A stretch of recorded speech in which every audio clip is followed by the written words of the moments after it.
Daily Broadside Day 807. I was doing some research this morning, early on when I woke up, about just how crazy people are. Like, people that do things that before anybody else. And specifically, I was researching Civil War era hot air balloons and aeronauts, as they were called.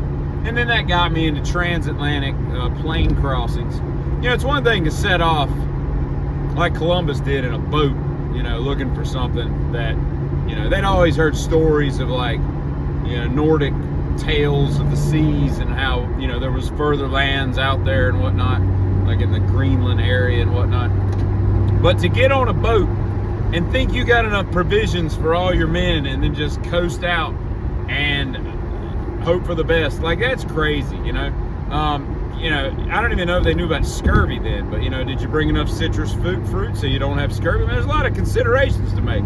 But, you know, your transatlantic flights, that's a completely different animal, okay? So we back up to Thaddeus Loeb, who was one of the inventors of these Civil War balloons that were basically civilians. They weren't, you know, enlisted military people, and they would use them as, you know, scouts and whatnot. But they'd have like free balloons where they could just float around wherever they wanted, and then the tethered captive balloons that would be, you know, tethered to the ground.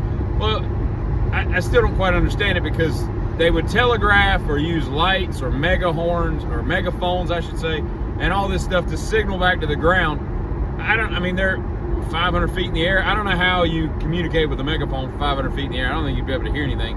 And if you're having to run a telegraph line to telegraph back to, you know, the generals that are needing to see troop movements, I don't understand how that's not a captive tethered thing anyway. But at any rate, I just couldn't imagine being in the Civil War and floating over like Union soldiers and not getting shot down, which some of them did. Like, ask for a bigger target, you know. Here's a big balloon full, and here's how they got the gas into the balloons, because these were, best I can understand, captive balloons. They weren't like the, you know, the hot air balloons we got now, right?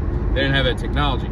So they would take sulfuric acid and iron filings, put them together in a generator, and poof, that would make like the hydrogen gas that they needed to make these things, you know, float and whatever. It's just, and then they would paint them with varnish. It would be like Indian silk, cotton ropes, and then they put this varnish finish over it to keep them leak proof. Like, it's crazy what people thought was necessary, like, to go the you know, the next step, whatever. But then we get to transatlantic crossings, all right? 1919, a couple goofballs from Europe, I think Britain, get together and they leave from Newfoundland in Canada and they fly to Ireland. They take off in a Vickers bomber, and this thing had like a 900-mile range, okay?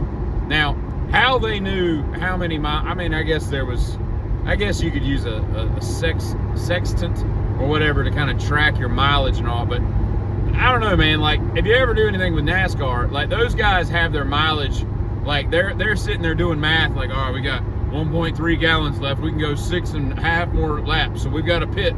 Like, they know exactly precisely what there is. In 1919, a British bomber is not going to be that accurate. I can imagine the fuel gauge just bounces around, you know, all over the place, and you couldn't tell from any moment to another how much fuel you've actually got.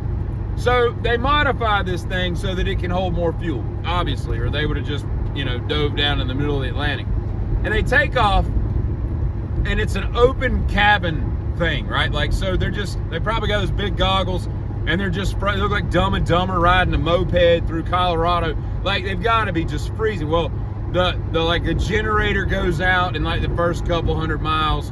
They're going 115 miles an hour, which I don't know if you've ever had your face exposed to 115 mile an hour wind, but that can't be nice and warm and toasty, you know. So the generator goes out, their electric heated suits go out, the heat in the plane goes out. They what else happened? They're flying through a snowstorm. All the instruments and everything froze up. The carburetors froze. Like, it's just one stupid tragedy of errors after another. They finally make it in like just under 16 hours of going 115 miles an hour, and and they can't talk because they can't communicate because their intercom system goes out, so they're not able to communicate to each other. I guess they're turning around just flipping each other off at the stupidity of their decision to even embark on such an endeavor. And then, because they can't talk, could you imagine just the cacophonous noise for 16 hours? I mean, they had to be deaf when it'd be like going to an AC/DC concert, just putting your head up to the speaker for 16 hours. That would just be ridiculous. So they can't talk, and you know they had some stuff to say to each other when they landed. And then they finally get to Ireland, and they land in a peat bog, which the main pilot thought looked like Earth. It was a peat bog. So as soon as they land, the axle, ass over tea kettle, boom. It's just crazy to me that you would even think that this would be a good idea. I'm flabbergasted I'm impressed, don't get me wrong. Like, we should have heard their brass balls clanging over the loud cacophonous noise that was created by whatever broke in the plane a couple hours into the flight. It's crazy. And then they got awarded like the equivalent of like 583,000 pounds or something by Winston Churchill because they won the contest to make the first transatlantic flight. It's just crazy. I commend them, but God, they're stupid. Y'all have a good day. That's all your history lesson for today.